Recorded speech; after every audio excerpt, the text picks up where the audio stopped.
ہمارے جہانگیرے میں ایک شخص تھا، اس کے کبھی کبھی رشتہ دار بھی درس میں ہوتے، ان سے معافی چاہتا ہوں، ناراض نہ ہو۔ وہ تھا تو نیک آدمی اور فوج میں پلمبر تھا، اور مولانا عبدالغفور مدنی عباسی کی صحبت سے وہ متشرع ہو گیا، توبہ طائب ہو گیا، اتنی بڑی داڑھی رکھی، پگڑی باندھنے لگے۔ لیکن مولانا عبدالغفور مدنی کے بعد انہوں نے پنجاب میں کسی ایسے پیر کو اختیار کیا جو بہت بڑا بدعتی تھا۔ اس نے جہانگیرے میں صلاۃ و سلام ہو یہ وہ شروع کیا۔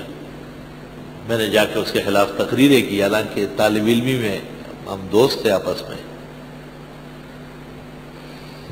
اس کے پاس کچھ شعبدے تھے، شعبدہ بازیاں جانتا تھا بڑا۔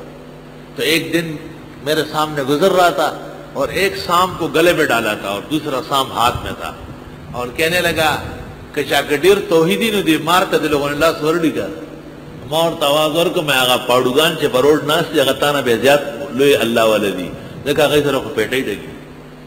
اس نے کہا کہ اگر کسی میں توحید زیادہ ہے، توحید کا نشہ ہے، تو ذرا سام کو ہاتھ لگا لے۔ تو میں نے کہا وہ سپیرا جن کے پاس 400 سام پہ، وہ پھر تیرے بھی مشایخ اوسط جو ہے، یہ کوئی دلیل حقانیت کی؟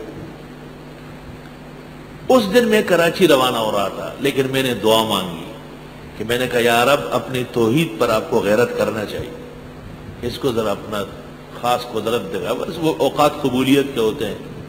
اس نے ایک چھوٹا سام پکڑا تھا، ایک بالش کا، اور بتا رہا تھا گھر والوں کو کہ میرے علاوہ پوری دنیا میں کوئی نہیں ہے جو اس کو پکڑے۔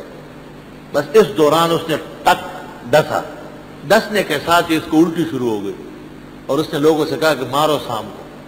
سام بھاگا، وہ توحید کی برکت سے اللہ نے بھیجا تھا، مر گیا۔ پشاور لے گئے، وہاں سے مرا ہوا لے آیا، دفنایا، جنازہ ہوا، سب کچھ ہوا۔ اب لوگوں میں ایک بات مشہور ہے کہ سام کا ڈسا ہوا وہ اکثر زندہ ہوتا ہے، یہ مشہور ہے نا۔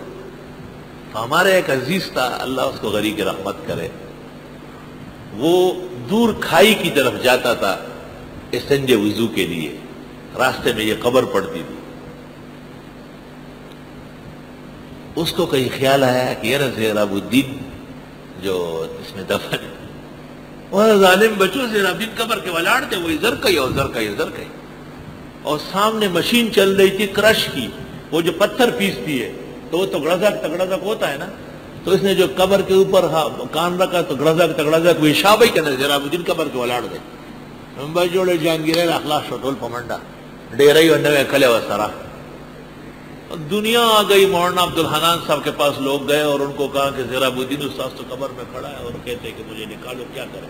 حضرت نے کہا جب کہہ رہے تھے میں نے حضرت کو کہا آپ نے کیوں اجازت دی؟ کہ وہ کہہ رہے تھے کہ وہ زندہ اور کہہ رہے کہ مجھے باہر لے جاؤ۔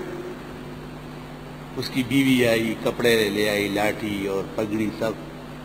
اب وہ جس آدمی نے یہ بات پھیلائی تھی نا، اس کو ڈر لگا، اس کو اندازہ ہو گیا کہ یہ تو سامنے مشین کی آواز تھی، گڑبڑ ہو۔ اس نے کہا صبر صبر، بہت چالاک تھا، میں جاؤں گا پہلے۔ جب چلے گئے نے کہا یار تم لوگوں نے بہت دیر کی، دعا کر لے، ابھی دم دے دیا، الحمدللہ دعا کر لے پر چل بلتا ماتے یہ اگر ڈڈو سے رکھے خانشے ہو بالکل یہ بدبوئی سے رکھ لا خدا توحید سا خلاف ہو، خدا دیو بخیوس توبہ۔ تو ناصر الدین مفسر سچ مچ قبر سے آ گیا تھا، اور اس نے واقعتاً اس نعمت کا شکر کر کے تفسیری ناصری لکھی ہے 4 جلدوں میں۔ مفسر کا نام ہے ابن المنیر، تقریباً 6 صدی ہجری کا واقعہ ہے، 5 مکمل ہوئی ہے، اور 513 یا 517 کو یہ وفات ہوئے۔